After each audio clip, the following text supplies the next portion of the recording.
მოგესალმებით, მეტრონომის სტუმარია, კონფლიქტოლოგი პაატა ზაქარაიშვილი, გამარჯობა ბატონო პაატა. მოგესალმებით, მიუსვალებით ჩვენს მაყურებელს. მადლობა მობრძანებისთვის. ბოლო კვირების განმავლობაში ახლო აღმოსავლეთი ისევ მოექცა მსოფლიო ყურადღების ცენტრში, რეგიონი, სადაც ხშირად კრიტიკულად მწვავდება სიტუაცია, თუმცა ახლა გვაქვს შედარებით სხვა მოცემულობა. ისრაელსა და ჰამას შორის შეიძლება ითქვას, რომ დაძაბულობა მიკლო დროებით და ისინი შეთანხმდნენ მძევლების გათავისუფლებაზე და ვნახეთ კიდევაც, რომ ცოცხალი მძევლები უკვე გაათავისუფლეს და ახლა მოლაპარაკებების შემდგომი ეტაპი მიმდინარეობს. თუმცა საკითხავია, ამ მოლაპარაკებებს რა გავლენა ექნება რეგიონში სტაბილურობაზე და რეალური შედეგები ექნება თუ არა ამ პროცესებს. პირველ რიგში რომ ვისაუბროთ ისრაელსა და ჰამას შორის დაპირისპირებაზე, რა ეტაპს ეს კონფლიქტი და იყო თუ არა ეს ნაბიჯები რეალური მსვლამ მშვიდობისკენ თუ უბრალოდ დროებითი ტაქტიკური პაუზა. ეს დიდი ხნის ისტორია, არც ახლა ტრამპმა კითხვა 300 წელი პრობლემა და 300 წელი ეს არის, სულ 40 წელი რაც გაერო შეიქმნა იქიდან ეს პრობლემა. მანამდე რა თქმა უნდა, საერთოდ სოფლიოში არსებული პრობლემების აბსოლუტური უმრავლესობა 90% ეს არის პირველი სოფლიო ომის შემდგომი პრობლემები. არა მეორე სოფლიო ომის შემდგომი, პირველი სოფლიო ომის შემდგომი პრობლემები. პირველი სოფლიო ომი მართლა ისე ნორმალურად დასრულდა, ანუ შედეგები არ იყო სამართლიანად განაწილებული, გამარჯვებულებმა დასაჯეს დამარცხებულები, თქვათ ასე. და დღემდე რაც კი ხდება ევროპაში და ახლო აღმოსავლეთში და ევროპის გარშე, ევრაზიის ასე კონტექსტში, ყველაფერი ეს არის დაუსრულებელი და არასწორად დასრულებული პირველი სოფლიო ომის შედეგები. ამან გამოიწვია მეორე სოფლიო ომიც. მეორე სოფლიო ომი პირველი სოფლიო ომის გაგრძელება იყო. მოკლედ დაწყდება დღეს ახლო აღმოსავლეთში ქურთების პრობლემა, ეს ისრაელი როგორც ასეთი, როგორც სახელმწიფო, ისა ყველაფერი ეს არის აი პირველ სოფლიო ომის შემდგომ დარჩენილი მომენტები, რაც ვერ მოგვარდა და უკვე მეორე სოფლიო ომის შემდეგ შექმნილმა გაერომ მოინდომა ეს პირველ სოფლიო ომის შემდგომი პერიოდი საკაცრად მილაგ-მოლაგა ნამდვილად. ამასობაში საბჭოთა კავშირი შეიქმნა პირველ სოფლიო ომის შემდეგ გაძლიერდა მეორე სოფლიო ომის უკვე ძლიერი სახელმწიფო იყო, საბჭოთა კავშირი გამარჯვებული მეორე სოფლიო ომში და მაშინ ისრაელის პრობლემა ებრაელები ყველგან ცხოვრობდნენ საბჭოთა კავშირში და რუსეთის იმპერიაში მანამდე და ევროპაში, ამიტომ ყველა სახელმწიფო ცდილობდა თურქეთის ოსმალეთის იმპერია არსებობს ასე შემდეგ პირველ სოფლიო ომის დროს და ცდილობენ ოსმალეთის იმპერიის დასუსტებას და იყენებენ არა თურქულ მოსახლეობას. აი სომხების გენოციდის კონტექსტი აქა ბერძნები, უამრავი საკითხები, მილიონობით ადამიანის გადმოადგილება და მათ შორის ებრაელების პრობლემა ჩართული იყო სწორედ არაბი ხალხის წინააღმდეგობა ოსმალეთის წინააღმდეგ, ამაში ჩართული იყო ლოურენს ოლივიერი, ცნობილი სახელგანთქმული ბრიტანელი დიპლომატი, ჩართული იყო ამაში ყველაფერში და ებრაელების პრობლემაც. და რაღაც გარკვეულწილად ოსმალეთის იმპერიის ახლა ძალიან ღრმად რო წავიდეთ ისტორიაში, ძალიან საინტერესო ისტორია აქ ამ ყველაფერს ამ ისტორიას მოკლედ ევროპამ ჰქონდა რაღაც გარკვეული ვალდებულებები ებრაელი ხალხის წინაშე, რათა მათთვის შეექმნათ რაღაც გარკვეული სახელმწიფოებრიობა და მეორე მსოფლიო ომის შემდეგ გაერო რო იქნება ერთ-ერთი ყველაზე მნიშვნელოვანი გადაწყვეტილება, რასაც გაერო ხებულობს, ეს არის ერთ-ერთი პირველი მნიშვნელოვანი გადაწყვეტილება, ეს არის ქმნის ერთ იერუსალიმში ორ სახელმწიფოს, ისრაელს და პალესტინას. ანუ პალესტინა უნდა არსებობს როგორც სახელმწიფო. მაგრამ ვიცით ახლა ხმათ რო წავიდეთ ისტორიაში, არაბული სამყაროსთვის მიუღებელი იყო ისრაელი. ამიტომ მაშინ არაბულ სამყაროსთვის და მაშინ იწყება ომი ისრაელი ახლა შექმნილი, აი გუშინ შექმნილი ისრაელის წინააღმდეგ მეორე დღეს იწყება სერიოზული ომები, რათა ისრაელი არ შედგეს როგორც სახელმწიფო. ისრაელი ამას ყველაფერს უძლებს. ბრძოლით უნარიანი აღმოჩნდება ებრაელი ხალხი და წლების განმავლობაში უფრო უგებს არაბებს ომებს უგებს ეგვიპტეს, იორდანიას, ყველასთან ომი აქვს. ეხლა მართლა რომ ძალიან ზედაპირულად ყვები, იმიტომ რომ ძალიან საინტერესო ისტორია, ძალიან დეტალები შეიძლება ამის განხილვა. მე урიგდება ამათ ეგვიპტეს урიგდება, იორდანიის урიგდება, სინაის ნახევარკუნძულის პრობლემები იყო. მოკლედ ისრაელი შედგება როგორც სახელმწიფო. თავის წინააღმდეგობით და არაბულ სამყაროს დგას ფაქტის წინაშე, რომ ისრაელი შედგა. რის წინააღმდეგაც იყო, მაგრამ არ შედგა პალესტინა. ისრაელმა არ დაუშვა პალესტინის შექმნა. და ახლა უკვე ეს ისტორია. მე ისტორია არ მაინტერესებს, როგორც წესი, მე პოლიტოლოგი და კონფლიქტოლოგი. მე მაინტერესებს დღევანდელი დღე. ისტორია არსებობს მხოლოდ მაშინ, როცა დღევანდელ დღეს იყედებ. დღეს არ არის 40-იანი წლები და დღეს ეს საკითხი მოუგვარებელია. კი, ისრაელს აქვს უფლება თქვას, რომ მაშინო ჩვენ არ მოგვწეს უფლებაო სახელმწიფო ყოფილიყო და ჩვენი სახელმწიფოებრიობა მოიპოვეთო არა გაეროს რეზოლუციითო, არამედ ომებითო და მართლები იქნებიან. მაგრამ ახლა ბოლოს გამანაგზობს პალესტინა. აჰა, შენ თუ ომით მოიპოვე სახელმწიფოებრიობა, შენზე ნაკრების ნახოთ ვინა შენზე ნაკრები. და ყოველ წელიწადში ერთხელ პალესტინელი ხალხი ახალი თაობა მოდის, პალესტინელი ხალხი იწყებს საუბარ მოქმედებებს. ამიტომ თქვენ გამიგზავნა პასუხი თქვენ კითხვაზე, მე ვერ ვხედავ გამოსავალს აი ამ კონფლიქტიდან ვიდრე არ შეიქმნა მეორე სახელმწიფო პალესტინა. იმიტომ რომ პალესტინის ზოგს უკან არის 24 ფორსები, 24 არაბული სახელმწიფო. ოსმალეთის იმპერიის დარღვევის შემდეგ, პირველ მსოფლიო ომის შემდეგ 20-ზე მეტი არაბული სახელმწიფო შეიქმნა. როგორც წესი უმრავლესობა არის ძალიან მდიდარი სახელმწიფოები. იორდანია, საუდის არაბეთი, არიან ღარიბი სახელმწიფოებიც. აი, მდიდარი სახელმწიფოები აფინანსებენ ღარიბ სახელმწიფოებს და ღარიბ ხალხს, რათა მათ იბრძოლონ პალესტინაში.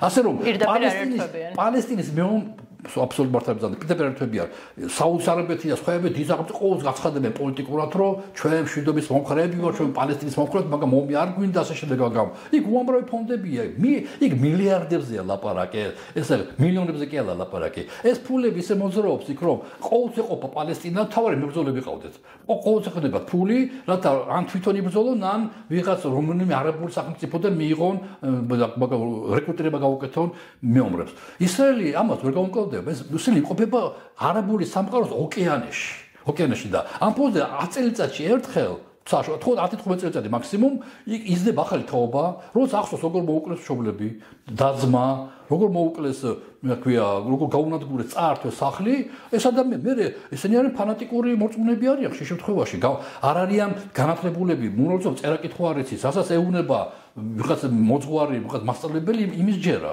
ამიტომ ყოველთვის მოდის ათასობით ადამიანი, ვინც მზად არის თავის შეწიროს და ღმერთჩაბარდეს რათა თავისი წმინდა ვალი შეასრულოს. ამიტომ ყოველთვის იქნება ეხლა ერთ-ერთი ყველაზე ყოველი შემდგომი ესკალაცია უფრო სასტიკია ვიდრე წინა ესკალაცია იყო. უფრო სასტიკი და სასტიკი. ასეთი სასტიკები არ იყვნენ არაბები, პალესტინელები მაგალითად 40-იან წლებში. ძალიან ზომიერები და მათ შორის ბევრი მემარცხენე იყო, სერიოზული პოლიტიკური იდეოლოგიები იყო. მაგრამ დღეს უკვე ესე არის, დღეს აი ყველაზე რადიკალური პალესტინელი მებრძოლებისა ჩამოყალიბდა ტერორისტული ორგანიზაცია ჰამასში, რომელმაც საკმაოდ ძალადობრივი ფორმებით გაიმარჯვეს ღაზა სექტორში. ასევე პალესტინის მომავალი სახელმწიფოებრიობა ორ ნაწილადაა გაყოფილი. არის მდინარე იორდანეთის დასავლეთ სანაპირო და ღაზის სექტორი, რომელიც შორის ისრაელია. და ის ერთმანეთს არ აკავშირებს. ამიტომ ძალიან ცნობილი ფრაზაა პალესტინელების, თუ გაიგებთ სადმე მდინარედან ზღვამდე, ზღვიდან მდინარემდე, ეს ეგეც პალესტინელების სიმბოლო არის, ესა ქვია ლოზუნგი, ზღვა არის, ხმელთაშუა ზღვა და მდინარე იორდანე. და ანუ მათი ამოცანა გაერთიანონ ქვია ხმელთაშუა ზღვა მდინარე იორდანესთან. მოკლედ, ქვია მდინარე იორდანესზე ცხოვრობენ ზომიერი პალესტინელები, ვიტყოდი რომ თანამშრომლობენ ისრაელთან.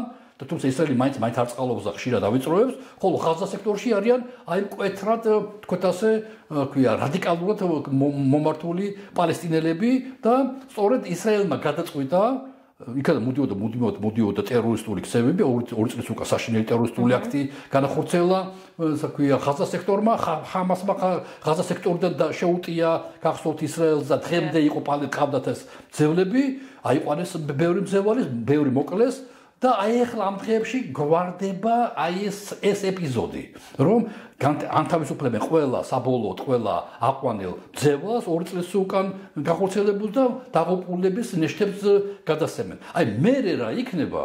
არავინ არ იცის. არ ტრამპა არის, ტრამპა როგორც წესი არაფერი არ იცის, მაგრამ ძლიერი სახელმწიფოს პრეზიდენტი, ამიტომ ყველაფერს უფლება აქვს, შეცდომების უფლებაც აქვს და არაფერს ცოდნის უფლებაც აქვს. დი სახელმწიფოებს ამის უფლება მათ აქვს, უფლება არაფერი არ იცოდნენ, არაფერი არ ესმოდეთ. შეიძლება ერიოს ერთმანეთში აზერბაიჯანი და ალბანეთი მაგალითად, სომხეთი და კამბოჯა და ასე შემდეგ. მაგრამ ეს მოსულა დი სახელმწიფოა და რა მოხდა, ერთ თუ არ იცის. ამიტომ ამ ფონზე მან არ იცის რა მოხდება შენ, მაგრამ ძალიან ბედნიერია რომ ეს მართლა მაგარია. პირველად ტრამპა რაღაცას მიაღწია. და ამდენხანს სულ აპარ 7 კონფლიქტი გავაჩერე, ყველაფერს ხაპრები არაფერი არ გაუჩერებია, ყველა კონფლიქტი თავისით მიდის. მაგრამ ესა პირველი ნამდვილად საშინელი სისხლძღვრელი რა კონფლიქტი, რომელიც ამ დროებით გააჩერა. მაგრამ შემდეგი ნაბიჯი რა იქნება? ჩემი აზრით და არა მარტო ჩემი აზრით, ბევრი სახელმწიფოს აზრით, თქვენ ახლა ნახეთ ბოლოს თენ პარადი იყო განვითარებული სახელმწიფოების მიერ პალესტინის დამოუკიდებლობის ეს მოულოდნელობა ჩვენ საქართველოს დიდი ხანია ვაღიარებთ და ასე გვახსოვს პალესტინის დამოუკიდებლობა სულ სხვა ვითარებაში და უცნაურ ვითარებაში მაგრამ საფრანგეთმა ბრიტანეთმა ესპანეთმა მთელი პორტუგალია მთელი ეს იყო რა ქვია პარადი ეს შემთხვევით არ ხდება ანუ აშკარად ჩანს რომ ჰაერში ტრიალებს აი 40-იან წლებში გაეროს რეზოლუციის კონტექსტზე გამომდინარე ჰაერში ტრიალებს პალესტინის სახელმწიფოს შექმნის იდეა თუ აქამდე არ მივიდა საქმე ეს გაგრძელდება აი ეს ბავშვები ვინც ახლა ცოცხლები გადარჩნენ და დაიღუპათ შვილები დაიღუპათ და-ძმანი მშობლები სახლი დაერგათ ეს ბავშვები ყველა გაიზრდებიან 15 წელიწადში და შეერთებიან მორიგ შეიძლება არა ჰამას და სხვა რაღაცა იქნება შეიძლება ჰამასი განადგურდეს სახელწოდება მაგრამ პალესტინურ წინააღმდეგობა არ გაუქმდება ვიდრე არ შეიქმნება პალესტინის სახელმწიფო და აი ევროპული სახელმწიფოების ბოლო აღიარებებმა ეს საკითხი თეორიიდან გადმოიტანეს პრაქტიკაში და ეს უკვე ესეთი საყოველთაო თემა აღარ არის ეს უკვე სერიოზული თემა არა გამორიცხული რომ მოლაპარაკებები წავიდეს მიმართულებით როგორ შეიქმნას პალესტინის სახელმწიფო და ისრაელი შეეგუება თუ არ ნაბიჯებს პირველად ისრაელმა რაც მე ახლა მახსოვს დაუშვა თავრობის დონეზე თორე ისრაელში არის ახლა პარტიები ერთი რომელიც მოხრე არის პალესტინის სახელმწიფო შექმნისა პარლამენტში დღეს არიან ებრაელი წევრები პარლამენტის დეპუტატები რომლებიც მომხრე არიან მაგრამ ცოტანი არიან უმცირესობაში არიან და არაბებიც არიან ისრაელის პარლამენტში ანუ პალესტინელები არიან აი დასავლეთ სანაპიროს დეპუტატები იქიდან არჩეული. არაბების დიდი ნაწილი ლოიალურები არიან ისრაელის მიმართ და ცხოვრობენ იმაში იერუსალიმში, სხვა ქალაქებში და ებრაელებთან ერთად არიან, მაგრამ არის აი რადიკალურებთა ჰამასი, რომელიც არ ეგუება მას ყველაფერს, ყველა მომხრე არის პალესტინის სახელმწიფოს ცალსაკად. და ისრაელმა პირველად გააკეთა განცხადება, რომ ჩვენ არ გამოურიცხავთ მომავალში პალესტინის სახელმწიფოს შექმნას თუ პალესტინა აღიარებს ისრაელს. ისრაელს ანუ არაბი სახელმწიფო არაბული 40 წლიანი მოყოლებული არაბული სამყაროს მნიშვნელოვანი არ ცნობს პალესტინა ისრაელს როგორც სახელმწიფოს როგორც ირანი არის ირანის სხვა თემაა არაბები არ ირანელები სპარსელები არიან ძირითადად და თურქულენოვანი მოსახლეობა აზერბაიჯანელები არიან მაგრამ ირანის პოლიტიკა არ ცნობს დღეს ისრაელის როგორც სახელმწიფოს და ამას არ ცნობს ასევე არაბული არასახელმწიფო სახელმწიფო ბევრი ცნობს უკვე ეგვიპტე იორდანია თქვი ასე შემდეგ მაგრამ მოსახლეობის დიდი ნაწილი აი არაბები როგორც ნაცია როგორც ხალხი ბევრი არ ცნობს ისრაელს როგორ შეიძლება ისრაელი არსებობდეს მათ ვერ წარმოუდგენიათ ეს ამიტომ თუ არაბული სამყარო შეიკრება რაღაც ფორმით და ცნობს ისრაელს და სუვერენიტეტს და თავისთავად აიღებს რაღაც ვალდებულებებს რომ ეს არ დაირღვეს რა შეიძლება მოხდეს ეს ამიტომ ახლა ამდენ გაზეთს ეს ხიზღურა ანუ ამ შემთხვევაში ხო ვინ არის ტრამპი ახლა ასე კაი გაგებით თქვია მოტივირებულია და რაღაც უნდა გააკეთოს არა გამოთქვა ტრამპმა აიძულოს ნეთანიაჰუ ისრაელის მთავრობა რომ დაიწყოს მოლაპარაკება რა პირობებში შეიქმნება პალესტინის სახელმწიფო იმიტომ რომ იმ გაეროს რეზოლუციით იერუსალიმი ცალკე ქალაქად გამოყოფილი და იერუსალიმი არ ეკუთვნის არც პალესტინას არც ისრაელს ანუ საერთაშორისო ქალაქები არ არსებობს მაგრამ საერთაშორისო სამართლის სუბიექტი გაფთარიყო იერუსალიმი მაგრამ ამ ომების განმავლობაში ისრაელმა მოახერხა იერუსალიმის თლიანად დაპყრობა ნაწილ-ნაწილი პყრობდა და საბოლოოში თლიანად დაიღუპა და მე გამოაცხადა იერუსალიმი ისრაელის დედაქალაქად ოფიციალურად ისრაელის დედაქალაქია თელ-ავივი ჩვენი საელჩო საქართველოს არის თელ-ავივში არ არის მაგრამ აი ტრამპი როცა იყო პირველად პრეზიდენტი მაშინ აღიარა იერუსალიმი როგორც ისრაელის დედაქალაქი და გადაიტანა თელ-ავივიდან იერუსალიმში ამერიკის შეერთებული შტატების საელჩო იერუსალიმში რადგან დიდი სკანდალი იყო მაგრამ სახელმწიფო რასაღებებს მშობლობა აქვს თავი სოფლიოს დღემდე არ უღიარებია სოფლიო დღემდე ის იერუსალიმს უყურებს როგორც აი გაეროს რეზოლუციიდან გამომდინარე რაღაც სადაო ტერიტორიას და საერთაშორისო სუბიექტის ქალაქად მაგრამ 40-იან წლებში რამდენად შეიცვალა ამიტომ ვიდრე იერუსალიმის სტატუსი არ დადგინდება მანამდე ძნელია პალესტინის სახელმწიფოს ნაქვია ჩამოყალიბება, იმიტომ რომ იერუსალიმი და ყოფილიყო პალესტინის დედაქალაქი და ძალიან ბევრი ესეთი ჩახლართული მომენტები. ამიტომ ახალი რეზოლუცია უნდა შეიქმნას გაეროში. ახალი რეზოლუციასაც ყველა დათანხმდება. იქ რუსეთია უკვე მასშტაბური კავშირი იყო. იქ რუსეთს თავისი ახლა ნახეთ, რუსეთი არც კი იყო მიწოული შალმა ხის შეხვედრა, როგორც საქართველოს მინდა ვისახოს საერთოდ და რუსეთი არ მიწოს, იმიტომ რომ ახსოვთ. და საქართველო არ მიწევს თუ არ ახსოვთ დასხოვებაა და მოკლედ რუსეთი ძალიან სერიოზულად ჩახსნეს იმიტომ რომ რუსეთს გარკვეული თავისი ამაგი აქვს საბჭოთა კავშირის დროს ისრაელის შექმნაში რომარა საბჭოთა კავშირი და რომარა სტალინის მონდომება შეიძლება ისრაელი არ შექმნილიყო მაგას იმდენად ღრმა ისტორიაა უკვე რომ ამას ბევრი კამათი იყოს და შემეკამათოს და აღარი ბევრი ნიუანსები მაგრამ ფაქტია რომ სტალინი მონდომებული იყო მაშინ მემარცხენე იყო მაშინ როცა ისრაელი იქნება ისრაელის პირველი მთავრობები არის უაღრესად მემარცხენე და ანუ პროსაბჭოთა თუ შეორიენტაციის იქ წითელი დროშები დარბოდნენ და მარსელიოზას ღეროდნენ იერუსალიმში და კომუნისტები თითქმის კომუნისტები იყო თუმცა კომუნისტები ბოლომდე არ იყვნენ დღეს სხვა დღევანდელი ისრაელი არის უაღრესად ულტრამემარჯვენეა საერთო არაფერი არ აქვს იმ მემარცხენეობას და რაც იყო მეორე მსოფლიო ომის შემდგომ ამიტომ როგორ შეიძლება მოხდეს დღეს პალესტინის სახელმწიფო შექმნა აი ღმერთმაც კი არის ის თუ შეიძლება ასე თქვა ღმერთს თუ ვახსენებ იერუსალიმი ღმერთის ქალაქია და ყველა რელიგიების დედაქალაქია თუ შეიძლება ასე თქვა ამიტომ ძალიან უცნაური ამიტომ უნდა ახლა თუ შეუძლია ტრამპს უნდა გაეროში შეკრიბოს ეს ხალხი სახელმწიფოები და თქვას რომ მოდი ხალხო გვაქვს უნიკალური შანსი რაღაც გამოსავალი ვიპოვოთ თუ არ შეიქმნება პალესტინა როგორც სახელმწიფო რა მოგწონს ეს იდეა არ მოგწონს ეს იდეა ეს გაგრძელდება მუდმივად 10 წლის შემდეგ 15 წლის შემდეგ შეიძლება 1 წელიწადში გაგრძელდეს მაგრამ ეხლა სულ ძალიან ძალადაცლილი აქვს ხამასი არც პოპულარული პალესტინაში მაგრამ პოპულარულია სახელმწიფოს იდეა თუმცა არის დაპირისპირებები მიმდინარეობდა ჰამასის მებრძოლებსა და მოწინააღმდეგეებში და ნეთანიაჰუმ მოითხოვა რომ უნდა განიარაღდეს ჰამასი და ამის წინაპირობა რამდენად არის და ის იმუქრება რომ ჯოჯოხეთს მოუწყობენ ხო არ მოხდება ეს აი აქ ეხლა რა თქმა უნდა დიდი დამსახურება ტრამპის არ უნდა წავართოთ ეს დამსახურება თუმცა ირონიული ვარ მე და კრიტიკული ვარ ტრამპის მიმართ მაგრამ ეს პირველი რეალური ნამდვილი მისი შედეგი ტრამპს საიმიჯოდაც სჭირდებოდა ხო რა თქმა უნდა მაგრამ ტრამპი მიუხედავად ტრამპი რო არ ყოფილიყო ეს არ მოხდებოდა მაგრამ საბოლოო ჯამში გადამწყვეტი გავლენა მოახდინა არაბულმა სახელმწიფოებმა განსაკუთრებით არაბეთის გაერთიანებულ ემირატებმა დოხას ძალიან ბევრი პრაქტიკულად მათი პოზიცია იყო შემდეგი როგორც ტრამპმა აიძულა ნეთანიაჰუ წასულიყო დათმობებზე ისე არაბულმა დოხამ ანუ არაბულმა სამყარომ და განსაკუთრებით ემირატებმა აიძულეს ჰამასი წასულიყო დათმობებზე და აი ეს განიარაღება წასულიყო ფული კეთგან მოდის და პირდაპირ დაემუქრა რომ თუ არ წავა ჰამასი განიარაღებაზე შეუწყდებათ მხარდაჭერა.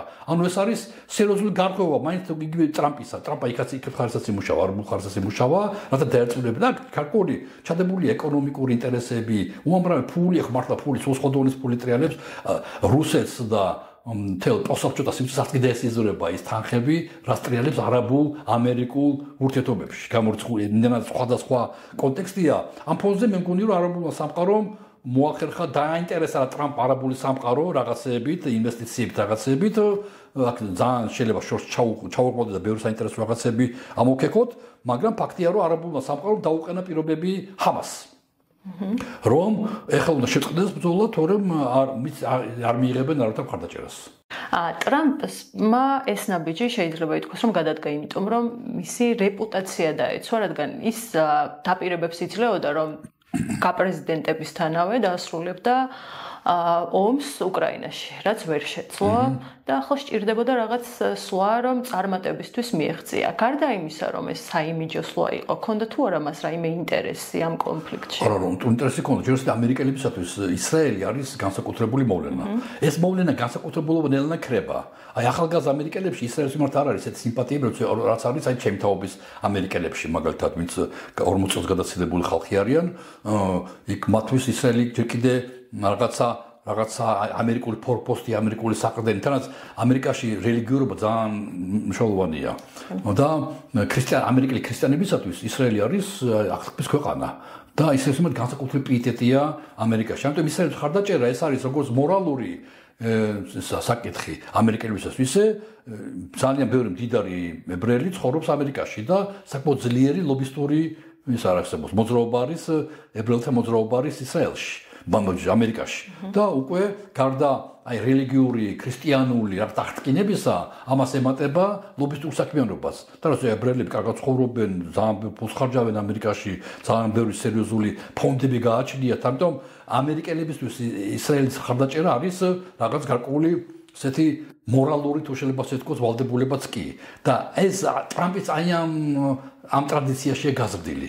როცა ხლა ჩვენ მაგალითად მართლმადიდებლები ვართ ქართველები ხო და აი ჩვენ გარშემო მართლმადიდებლურებია. იმდენად ღრმად ჩვენში გამჟდარეთ მართლმადიდებლურები რომ დღემდე რაღაცნაირად რუსეთის მიმართ ზოგიერთ ქართველს ჯერ კიდე გააჩნია აი ერთ მოწმე როცა რუსეთი ანადგურებს მართლმადიდებულ სახელმწიფოს უკრაინას ხო ჩვენ შემოგვიტია და 2008 წელს აგრესია განახორციელა მიუხედავად ამისა იმდენად ძლიერია ეს მართლმადიდებული ღირებულებათა სისტემა რომ ჩვენში მაინც ბოლომდე დღემდე მაგალითად თურქეთის მიმართ უფრო მეტი აგრესიულობა მესმის ქართულ საზოგადოებაში ვიდრე რუსეთის მიმართ როცა რამდენი წლებია გასული და თურქეთს გარდა სიკეთისა ანუ პოლიტიკურ გულწრფელ გეოპოლიტიკურ კონტექსტზე თქოს მილაპარაკი არ ერთხელ სხვა არ მას ჭირდება საკუთარ კარგი ურთიერთობები არა მაინც რუსეთის მიმართ უფრო მეტი სიმპათიებია ვიდრე ყველაზე ლაპარაკობ ბუნებრივად იმედია უმცირესობაში არის მაგრამ აი დღემდე ეს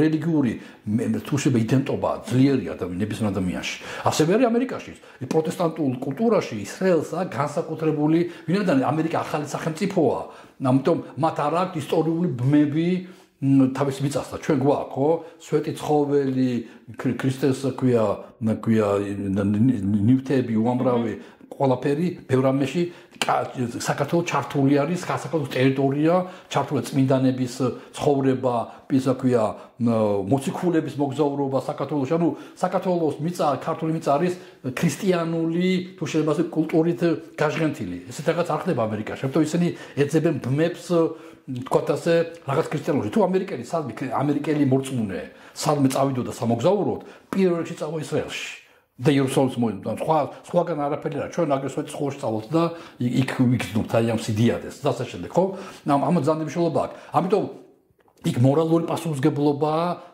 ქვია გარკვეულწილად ისრაელის მიმართ და აი ამ ქრისტიანული სიწმინდეების მიმართ თუმცა მაინც ლობისტური საქმიანობა და ისრაელი თქვათ ასე ებრაელი თქვათ ასე მილიარდერებისა და საქმოსნების საქმიანობა ამერიკაში არანაკლებ მნიშვნელოვანია რასაც აშკარა ჩანს რომ არ ჩანს ეს ახალგაზრდებში ნეთანიაჰუმ ძალიან დიდად გდაზიანა ებრაელი ხალხის რეპუტაცია ამდღაც ებრაელი ხალხი იყო ჰოლოკოსტის მსხვერპლი და ხო თვითონ ჩანან მოზალდებოდა და ბევრ ქვეყანაში გაიმართა აქციები ჩანაცვლება მოხდა რომ შენ ჰოლოკოსტის მსხვერპლი ხარ შენ კაი კაცო კაი ხალხო ამას როგორ უშვებთ როგორ შეიძლება ტერორისტების გამო რა საშინელება ქალები ბავშვები მოხუცები განადგურო სახლები გაუნადგურო მათ აი ეს გაუგებარია ამიტომ ამან გამოიწვია გაკვირვწილად სიმპათიების აყრა გულს აყრა ამერიკის მიმართ და ბოდიში ქვია ისრაელის მიმართ და უკვე ახალგაზრდობაში ჩანს აი უნივერსიტეტები აჯაყდა მთელი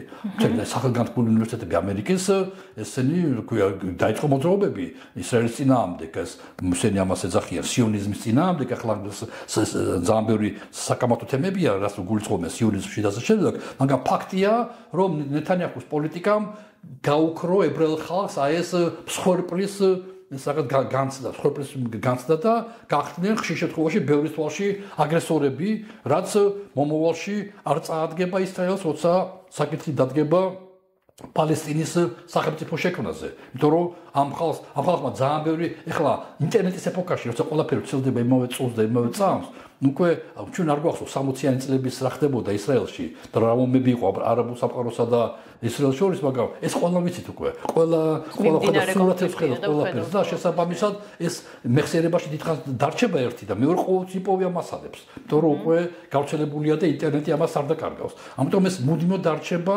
მეხსიერებაში და რა თქმა უნდა ეს ნეთანიაჰუ ვერაფრით ვერ ჩაითვლება ებრაელი ხალხის გმირად.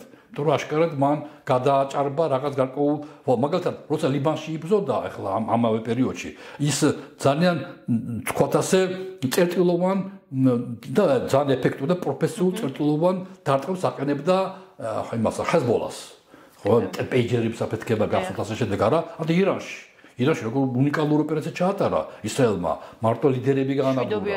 ხო, აბა მარტო ლიდერები გაანადგურა. შეგაიკაცო თუ ლიბანში შეგიძლიათ გააკეთო და ირანში შეგიძლიათ გააკეთო, რატომ არ აკეთებ ამას პალესტინაში? მისი ამოცანა იყო პალესტინის განადგურება მთლიანად. და ნუ ჰამასიც კი არა, ღაზას სექტორი მთლიანად წყალში ჩარეცხო, არც არ გამოვიდა. დღევანდელი თუ გუშინ თუ დღევანდელი შედეგები ეს პირველ რიგში არაბი ხალხისთვის არის მათი გამარჯვება, იმიტომ რომ ჰამასი გადარჩა, თუმცა ჰამასი ბევრს არ უყვარს, მაგრამ გადარჩა პალესტინის იდეა და გადარჩა ღაზას სექტორი. ეს აშკარად კაფიო ჩას. ანუ თუ ვინმე შეიძლება გამარჯვებულად ჩათვლოს თავისთავად, უფრო ჩათვლოს ამას პალესტინელი ხალხი. ანუ ეს ხორპლი 60,000 კაცამდე ამბობენ ამ ხორპლს, თუ ეს ხორპლია, თუ ეს ახლოს არის სიმართლესა 60,000 ადამიანი დაღუპული ადამიანი, უმრავლეს შემთხვევაში ქალები და ბავშვები, ანუ ეს ხორპლა ჩაითვლება, რომ მათი სიკვდილით ჩვენ მივიღეთ, მაგალითად გავიმარჯვეთ. და რაღაცნაირად მორალური უპირატესობა მოიპოვა პალესტინელმა ხალხმა. ამას არ დაგამწვით ამოვიდოს ათასობით ტერორისტი განთავისუფლება ციხეებიდან. ეს ტერორისტი ციხეებში იდეალურ ვითარებაში არ იყო, ისინი გამოდიან შურიზიების გზნობით. ეს პატარა ბავშვები კი არ არიან, რომელიც მე გაიზრდებიან. დღეს უნდათ მათ ბრძოლა და დღეს უნდათ მათ რაღაც გარკვეული გაწყვეტილება მიიღო შურიზიო ისრაელზე. ამიტომ რა თქმა უნდა მომავალ პერსპექტივაში უახლოეს 10-15 წელიწადში მე ვერ ხედავ ისრაელის წელში გამართვას ისე რომ მართალი იყოს პალესტინელების მიმართ და პირიქით მოხდება პალესტინელები ღაზა სექტორი იქნება თუ დასავლეთ სანაპირო იქნება თუ ეს იქნება არაბული სამყარო თლიანად უფრო მეტად უფრო თამამად წელში გამართულები დელაპარაკებიან ისრაელს ასე რომ ჩვენ ხვალდაზე შედეგებს ვერ ნახავთ კაფიოს მაგრამ 10 წლის თავზე ჩვენ ნახავთ კაფიოს შედეგებს რაც მოხდა რაც ხდება დღეს პალესტინაში